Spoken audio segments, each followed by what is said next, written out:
Muy buenos días, queridos muchachos, que el Señor les bendiga, espero que se encuentren todos muy bien. Estamos nuevamente reunidos este domingo, ¿cierto? En esta mañana, para aprender más de la palabra del Señor y espero que podamos salir bendecidos en este tiempo que vamos a tener junto a su palabra y que podamos poner la mayor atención para poder lo que podamos aprender el día de hoy ponerlo en práctica. Así que bueno, el personaje bíblico que hoy nos toca es Habacuc, ¿ya?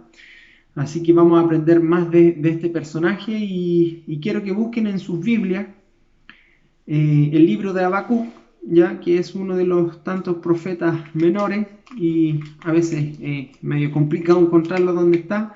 Ya está después de Ezequiel, está después de Isaías, Jeremías, ya Ezequiel, Miqueas, después de Miqueas viene Nahum y Habacuc.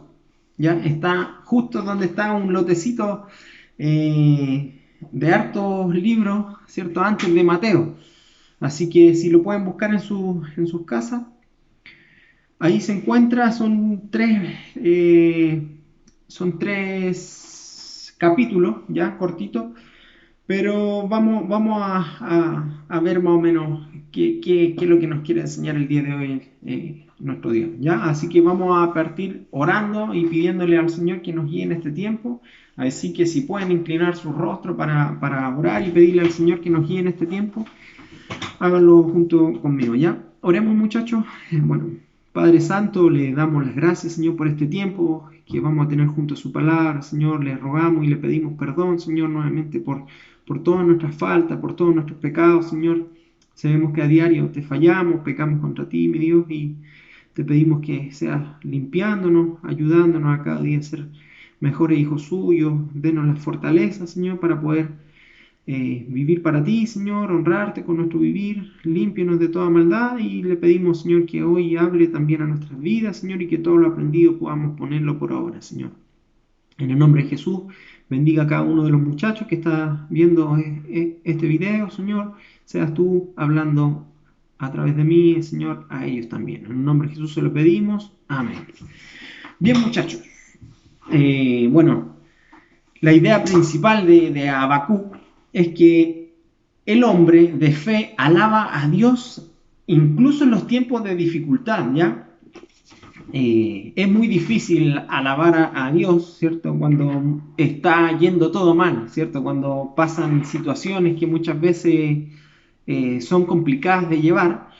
Y bueno, como desarrollo, ya vamos a ver que los estudiosos, ya no yo, ¿cierto? Sino que otros estudiosos calculan que Habacuc llevó a cabo su ministerio aproximadamente hasta el 609 a.C., ¿ya? Y parece ser que en esa época el imperio asirio estaba llegando a su fin, ¿ya?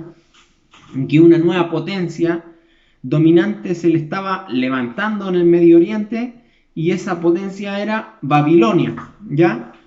Entonces Babilonia había destruido ya muchas naciones y en este libro es presentada como el instrumento que Dios utilizó, ¿ya? En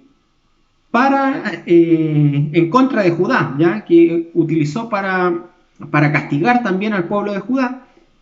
Y todo esto sucedió en el año 586 antes de Cristo. Entonces Babilonia solo tenía un competidor en el horizonte y este competidor era esta gran nación, Egipto, ¿ya? Y ambos se disputarían la supremacía política, económica y militar. Entonces la situación religiosa del pequeño reino de Judá no era muy buena en aquellos días, ¿ya? Si vamos al segundo libro de Crónicas, que fue unas clases atrás, estuvimos viendo algo en cuanto es al rey, ¿cierto? Este rey, y leemos en el capítulo 36, en el versículo 5, ¿ya? Vemos que el monarca reinante de Judá, que era este rey Joacim, había cambiado la política, ¿ya? Había cambiado la política religiosa que su padre había instaurado e introdujo nuevamente la idolatría a la nación de Judá, ¿ya? Entonces, en este contexto tan revuelto que el profeta debe llevar a cabo su ministerio, ¿ya? Entonces, este libro tiene una estructura muy interesante, ya que vamos a ver que se divide este libro en dos partes, ¿ya? La primera y la segunda se encuentran en los capítulos 1 y 2, ¿ya? Y en la tercera ya vemos una tercera parte que es donde Habacuc, ¿cierto? Presenta su oración, ¿ya? Y en la primer parte, nuestro héroe mantiene un diálogo con el Señor, ya él empieza a dialogar con Dios, a preguntarle muchas incógnitas que él tenía en cuanto a lo que estaba sucediendo, ¿ya? Y empieza este diálogo con nuestro Señor y empieza esta conversación que se articula por medio de dos preguntas o preocupaciones que Habacuc tenía, ¿cierto?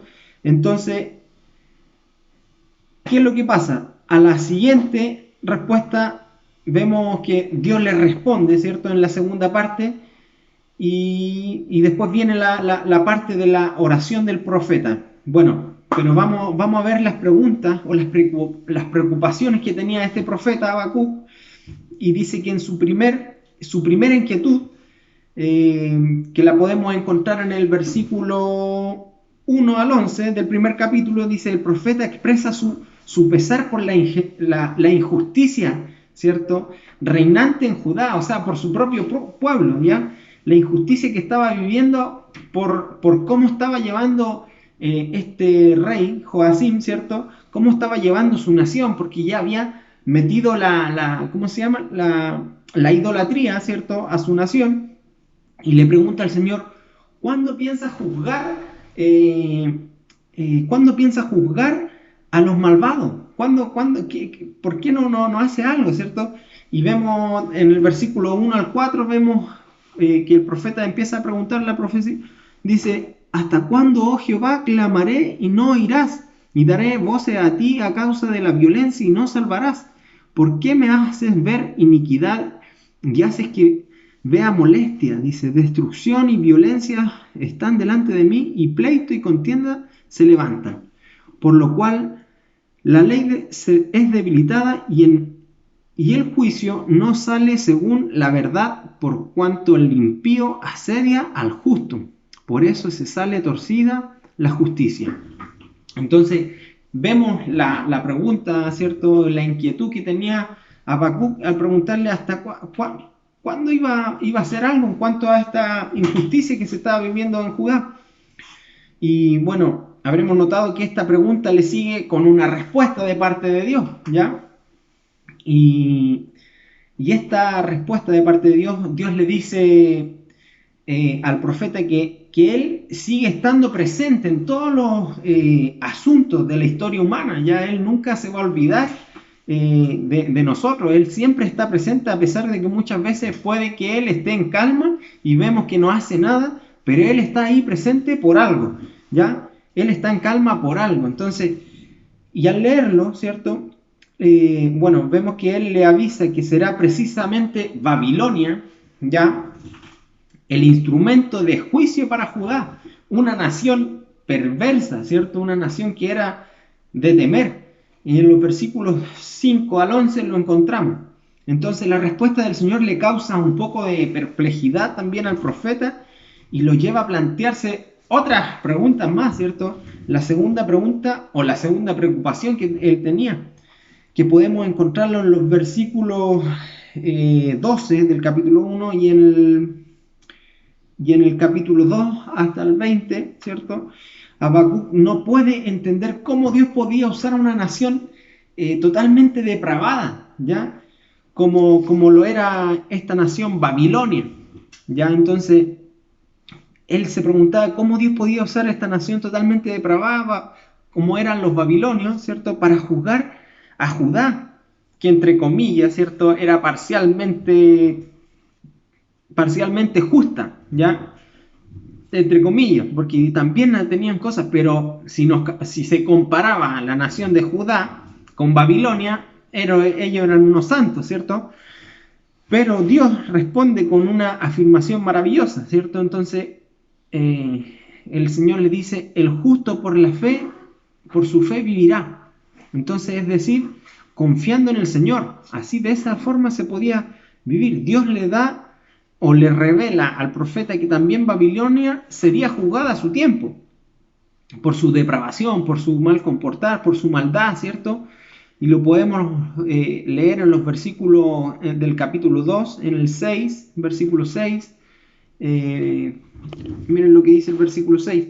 No han de levantar todos estos refrán sobre él y sarcasmo contra él, y dirán, ay del que multiplicó lo que no era suyo, hasta cuándo había de acumular sobre sí prendas tras prendas. En el versículo 9 dice, hay de los que codician injusta ganancia para su casa, para ponerlo en alto su nido, para escaparse del poder del mal. El 15 dice, hay del que da de beber a su prójimo, y hay de ti, que le acercas tu hiel y le embriagas para mirar su desnudez. O sea, el 19 dice, hay del que dice al palo, despierta y a la piedra muda, levántate, podrá él enseñar. He aquí hasta cubierto de oro y plata, y no hay espíritu dentro de él. Entonces, Dios le dijo que también esta nación Babilonia también iba a ser juzgada por su depravación y su maldad. Y esto nos conduce a la segunda y última parte del libro, que es la oración de parte del profeta Habacuc, que abarca todo el capítulo 3, ¿ya?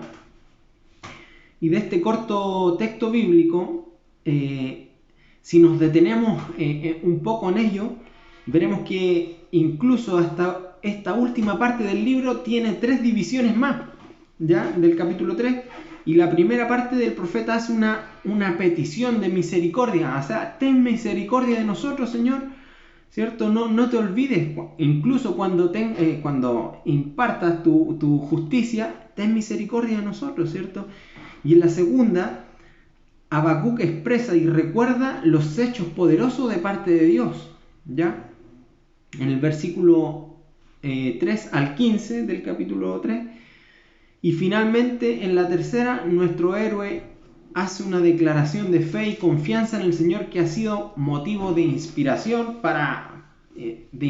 y consuelo para muchas generaciones y de generación en generaciones de creyentes, ¿cierto? Que con estos versículos la remata.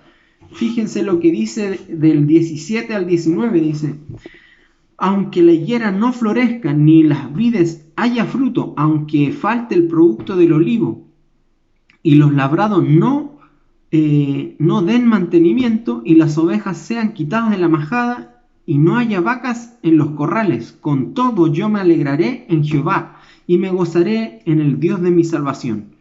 Jehová el Señor es mi fortaleza, el cual hace mis pies como ciervas, y en mis alturas me hace andar.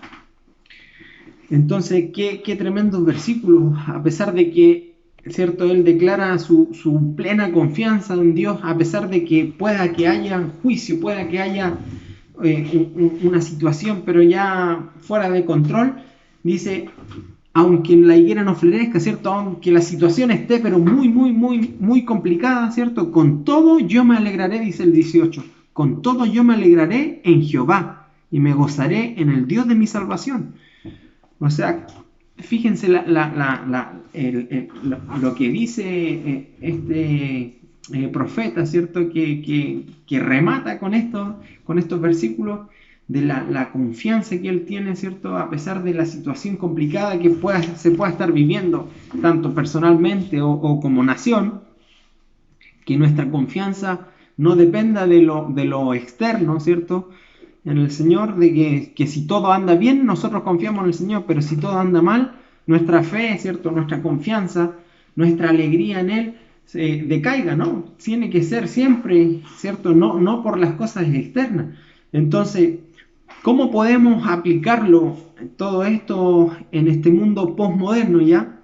Bueno, yo les voy a dar un ejemplo que en el año 2005, justo cuando se celebraba el 60 aniversario de la Organización de las Naciones Unidas, ¿cierto? La ONU, vio fracasar su reforma para poder afrontar los retos de este nuevo milenio que venía, ¿cierto? Y a pesar de las grandes declaraciones, de los avances, de los objetivos que del milenio han sido fracasados, bueno, a pesar de las buenas y grandes manifestaciones, dice que se sigue aumentando la pobreza, las desigualdades, la discriminación, la violencia, las epidemias, ¿cierto? El SIDA, cómo ha ido creciendo, el terrorismo internacional, que dentro ni siquiera ya tiene que haber terrorismo de afuera, ¿cierto? Que antes se veía mucho, pero ahora es dentro de tu misma nación, ¿cierto? Cómo vemos los pleitos entre sus mismos habitantes, ¿cierto? Todo esto ha llevado al hombre posmoderno en total abandono de las utopías. ¿Y saben lo que es la utopía?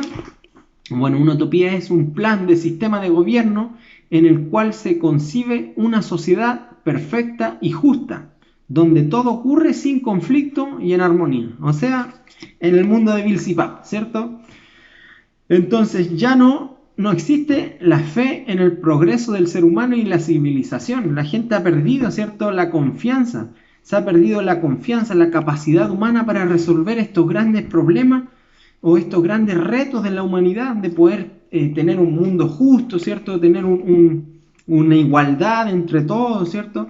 Y abandonada la utopía, solo queda el presente, dice, el que sálvese quien pueda, ¿cierto? Disfrute en el momento, ¿cierto? Y el creyente se ve con perplejidad ante el aumento de la maldad, las injusticias, la violencia, las desigualdades que se viven día a día y la opresión sobre la tierra, ¿cierto? Que vemos que basta con solo prender la tele un ratito y ver las noticias y vemos cuánta violencia hay, cuánta desigualdad hay, cuánta injusticia, ¿cierto? Que se llevan muchas veces al que lo asaltaron, ¿cierto? Porque le terminó pegando un palo, no sé, al delincuente, lo atrapó y se terminan llevando al que fue asaltado y al delincuente lo liberan al otro día. Entonces vemos que la injusticia sigue creciendo, que la violencia sigue creciendo, que las desigualdades cada día más, que la opresión sobre la tierra, ¿cierto? Y uno se pregunta desconcertado, ¿qué podemos hacer? ¿Dónde está Dios? ¿Por qué no hace nada, ¿cierto? ¿Por qué no hace nada al respecto? Entonces, ¿dónde está Él? ¿Y por qué Él no interviene? Y son muchas veces nos hacemos esas preguntas, o muchas veces gente que no es cristiana también te hace esa pregunta: ¿por qué Dios permite que pase todo esto? ¿Por qué Dios permite el mal? ¿Por qué Dios permite que hayan tantos abusos, ¿cierto? Entonces, ¿por qué permite Dios que haya esta hambre que hay en algunos países? ¿Y por qué Dios no interviene? Y es una pregunta, ¿cierto?, que muchas veces la gente se hace. Entonces Habacuc nos enseña cómo reaccionar ante este tipo de situación, que muchas veces vemos que la situación está muy mala y uno cree que Dios se olvidó de nosotros. Y Habacuc nos enseña cómo reaccionar en este tipo de dificultad, y de él aprendemos que Dios toma seriamente las preguntas de sus hijos, ¿ya? Incluso cuando éstas expresen dudas acerca acerca de la situación que nos rodea.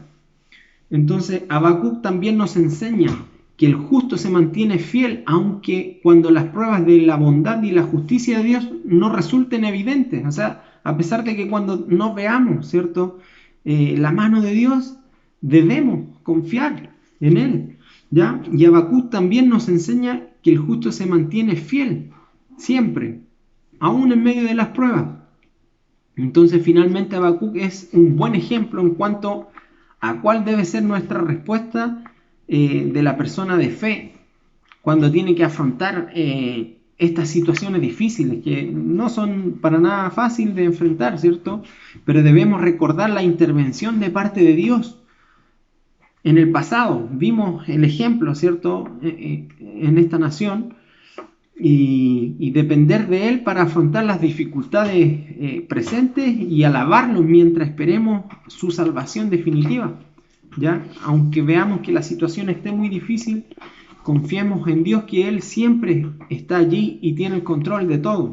¿Ya? Así que podamos poder tener esta fe que tuvo también Habacuc, que en medio de esta dificultad, que sabía que iba a venir un juicio a su propia nación, él dice: con todo yo me alegraré en Jehová. Dios siempre va a tener cuidado de sus hijos, así que podamos ir meditando, ¿no es cierto? Y poner en práctica todo esto, que muchas veces es difícil, ¿cierto? En cualquier situación que nos toque vivir, una situación difícil, va a ser difícil, ¿cierto? Pero de la mano de Dios va a ser todo posible.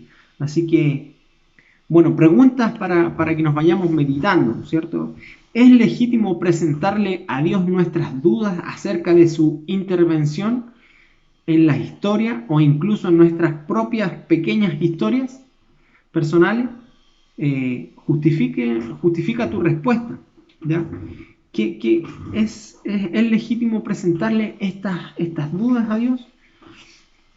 ¿Qué significa que tengamos que caminar por fe cuando la bondad y la justicia de Dios no son evidentes? Habacuc termina su libro con una expresión de confianza, ¿cierto? En estos versos del 17 al 19, con una expresión de confianza. ¿De dónde nace su confianza? Dice que Jehová, en el verso 19 dice: Jehová el Señor es mi fortaleza. Esa tiene que ser nuestra fortaleza, el Señor. No muchas veces, no sé, en nuestro trabajo es nuestra fortaleza, nuestro colchón que tenemos, ¿cierto?, de dinero que tenemos guardado en el banco, esa es nuestra fortaleza. Y eso no tiene que ser nuestra fortaleza, ¿cierto? O no mis papás, porque mis papás tienen plata, o no sé, mi trabajo, no sé, cualquier cosa. Eso no tiene que ser nuestra fortaleza, ¿cierto? Nuestra fortaleza tiene que ser Jehová, nuestro Dios. Jehová el Señor es mi fortaleza, el cual hace mis pies como de ciervas, y en mis alturas me hace andar. Aún en medio de la dificultad, Él puede brindarnos esa paz, ¿cierto?, que sobrepasa todo entendimiento. Cuando se fallece un familiar, ¿cierto?, y la gente que no es cristiana no se explica cómo tenemos esa paz a pesar de que recién murió un familiar nuestro, ¿cierto? Y es porque Dios solamente puede dar esa paz en medio de la dificultad, ¿ya? Así que, ¿cuál es tu respuesta y tu actitud cuando sufres la injusticia, el dolor, la desigualdad, la adversidad? ¿Puedes aplicar en tu propia vida algo de lo aprendido a partir de la experiencia del profeta? Así que, bueno, hermanos, les animo a que podamos poner en práctica lo aprendido de este profeta Habacuc, ¿cierto? Que nos desafía a poder tener esa confianza puesta en Dios, aún en medio de la dificultad, ¿ya? Así que podamos poner en práctica todo esto, ¿ya? Y podamos también presentar nuestras inquietudes, ¿cierto? Nuestras preguntas, que muchas veces tenemos, no sé, algunas preguntas, ¿cierto? Que no sabemos qué será, por qué Dios no está presente allí, por qué no se manifiesta, ¿cierto? Presentémosle estas inquietudes a Dios, ¿cierto? Dios nos va a escuchar y nos va a responder. Así que, bueno, hermanos, bueno, muchachos, espero que se encuentren todos muy bien y que el Señor les bendiga grandemente. Que tengan una linda semana, ¿ya? Así que nos estaremos viendo próximamente otro domingo, ¿ya? Así que un abrazo para cada uno de ustedes y Dios les bendiga. Chao, chao.